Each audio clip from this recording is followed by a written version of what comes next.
पिताजी सच बात पूछती हूँ बताओ ना बाबूजी, छुपाओ ना बाबूजी,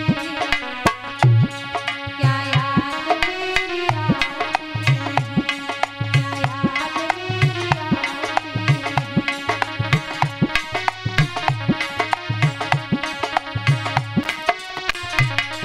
और बोलिए है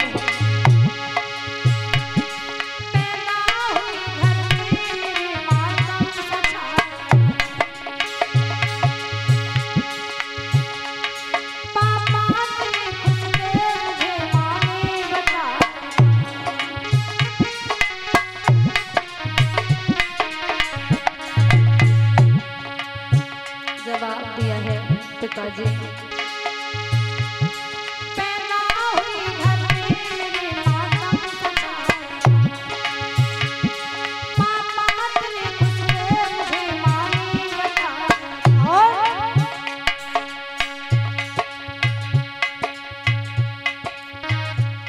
क्यों मुझको बुलाया है बताओ ना बाबूजी, छुपाओ ना बाबूजी,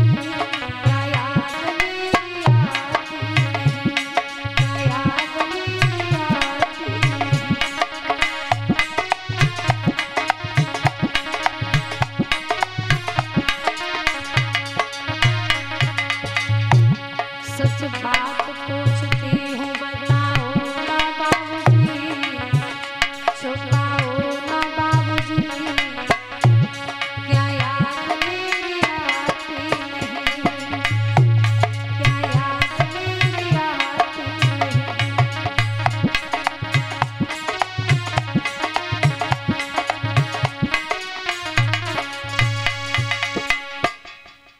तो आज महाराज उग्रसेन से कहने के लिए इन बेटियों के माता पिता ने जवाब दिया कि मैं पहले तो महाराज उग्रसेन से जाकर के शिकायत करूंगा, अगर महाराज से कहने के बाद इस मथुरा नगरिया को मैं छोड़ करके ही चला जाऊंगा। तो श्री सुखदेव जी महाराज ने समझाया है कि हे राजन परीक्षित, बेटियों को उसी हालात में लेकर के महाराज उग्रसेन की सभा में आए।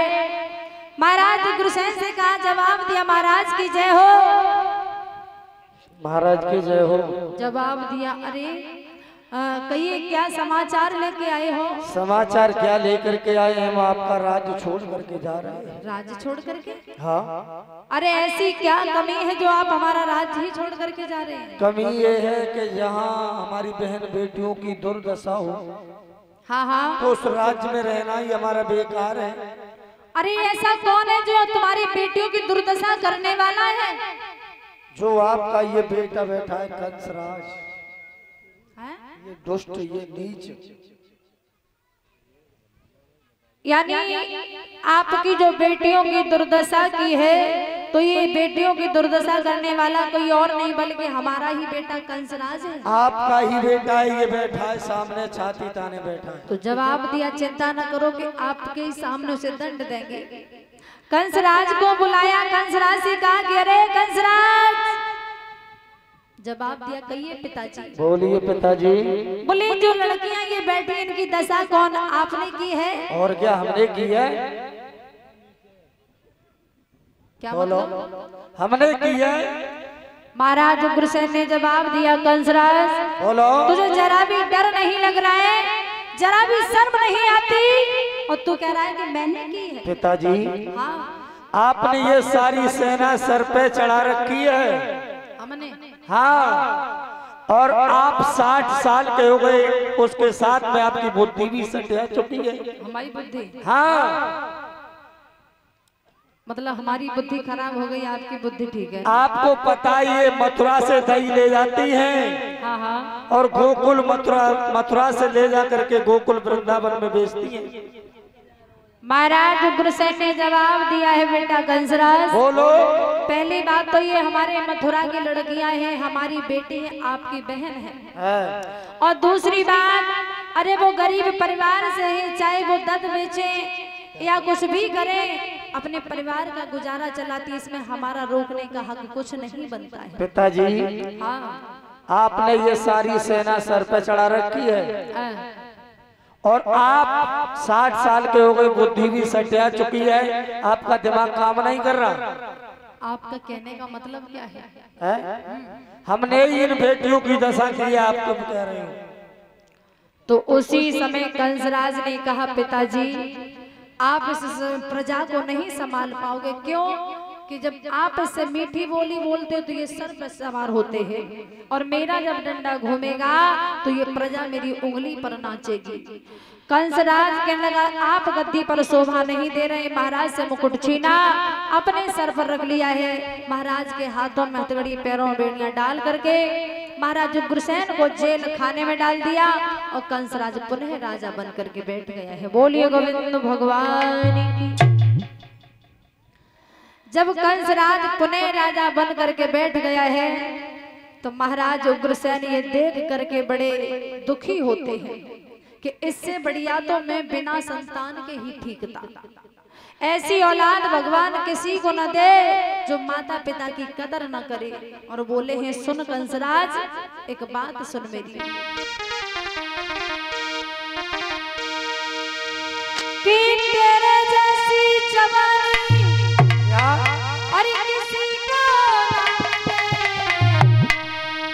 और तू ऐसी जगह पर राजा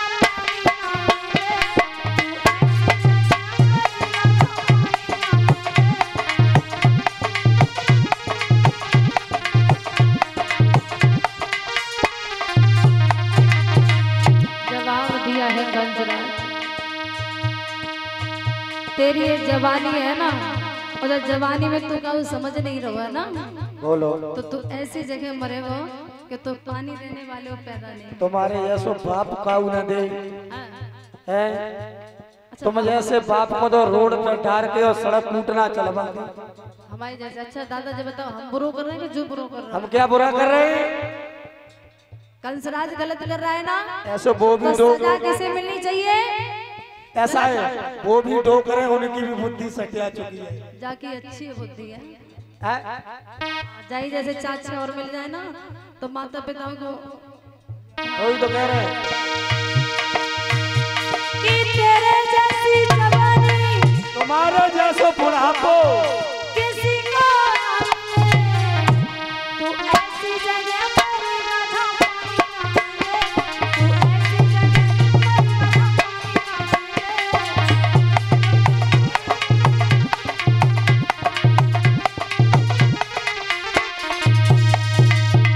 कंसराज कहने लगा, पिताजी आप इस गद्दी पर शोभा नहीं देते हो, इस गद्दी पर शोभा तो मैं ही दूंगा, तो इस राज्य को मैं ही संभालूंगा।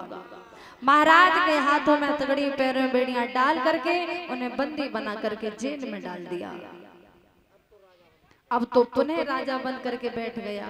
वो कहते हैं ना, परीक्षित महाराज वैसे तो करेला करुओ हो तो बहुत ज्यादा नीम से ज्यादा करुओ हो, वैसे भी तो कंसराज राजा का बेटा था और अब पुनः राजा बन करके बैठ गया। सारी प्रजा त्राहिमाम करती है, सारी प्रजा बड़ी दुखी रहती है, पर कंस प्यार किसी को नहीं करता है।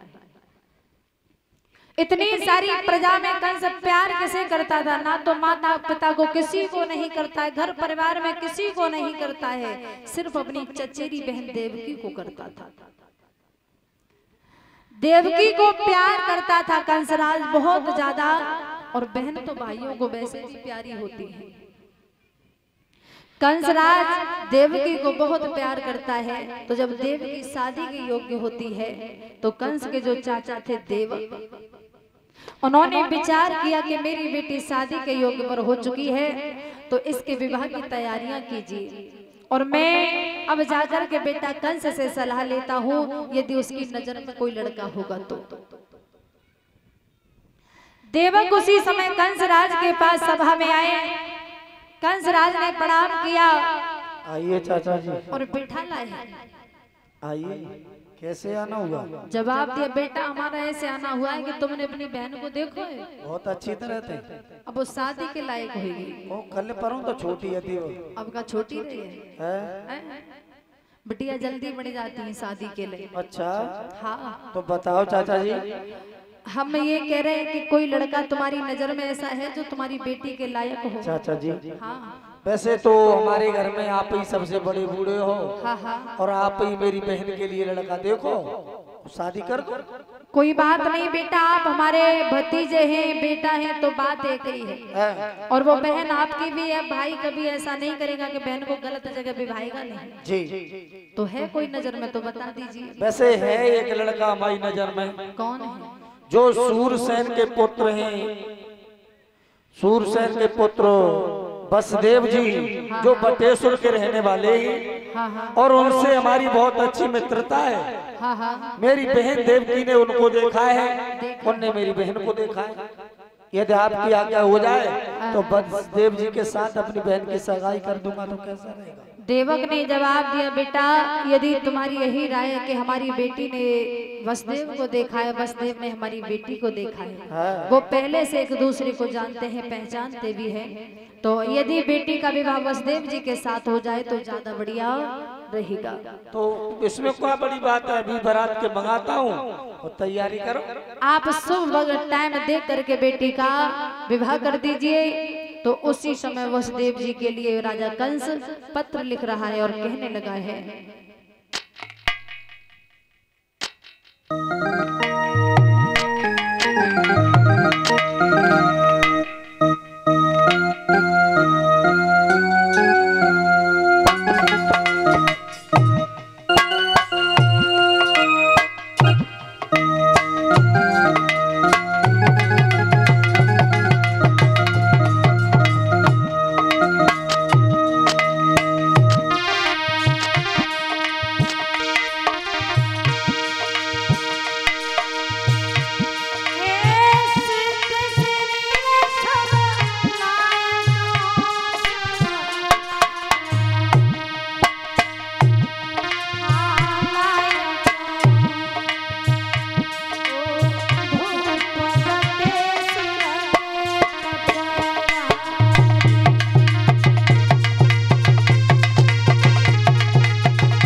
कंसराज ने एक पत्र लिखा है, बटेश्वर में पहुंचाया। आज बटेश्वर में जब पत्र पहुंचा, ये सुन करके वसुदेव जी बड़े प्रसन्न हुए हैं। बारात को तैयार किया है, मथुरा में आए और बारात को लेकर के जब मथुरा में आए, कंस देख करके बड़ा प्रसन्न हुआ। पैसे उन्हें अपने मित्र के रूप में निहारता था और आज उन्हें अपने बहनोई के रूप में स्वीकार कर रहा है। जब बहनोई के रूप में स्वीकार कर रहा है कंसराज, वसुदेव जी को गले से लगाया। शाम को बारात के लिए ठहराया गया है। सुबह होते ही रीति रिवाजों के साथ मंडप के लिए गड़वाया है। उसके नीचे देव की वसुदेव को बिठाया है, कन्यादान किया है और 7 फेरों के लिए डलवाया। 7 भामरों के साथ में बंधन देवकी का वसुदेव जी के साथ जोड़ा गया है। जब देवकी के साथ बंधन जोड़ा गया है और जब ये विदाई का समय आया है, तो देवकी अपनी माँ से जाकर के पहले रोई और देवकी अपनी माँ से जाकर के रोई और माँ से कहने लगी है, माँ आज तक तो तूने इस बेटी को बड़े लाड प्यार से पाला है, बड़े दुलार से रखा है, और आज तेरी बेटी तुझसे जुदा होकर के जा रही है। और देवकी अपनी माँ से कहती है, सुनो माँ,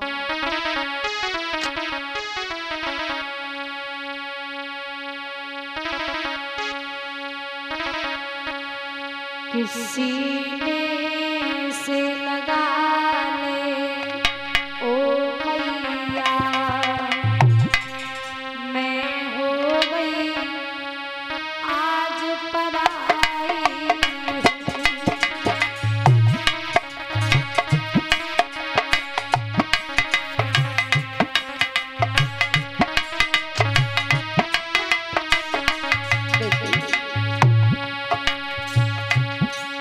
माँ ने बेटी को गले से लगाया तो देवकी ने कहा, भैया वैसे तो आपका हर एक मैं कहना मानती थी, आप जहाँ कह देती थी वहां जाती थी, जहाँ ना कर देती वहां नहीं जाती थी, लेकिन आज के बाद तेरा वो सारा हक खत्म हो गया। सीने से लगा ले ओ मैया, मैं हो गई आज पराई।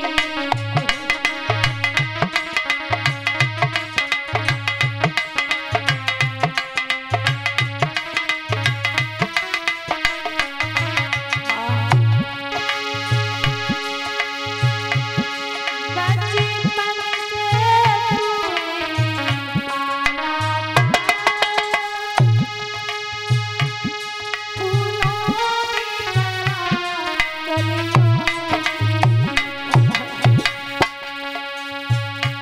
अगर कोई काम करते पर मेरे से कोई गलती भी हो गई हो, कोई भूल भी बन जाती थी तो तू क्षमा कर देती थी, तू मुझे माफ कर देती थी। अब न जाने मैया क्या होगा और क्या नहीं होगा।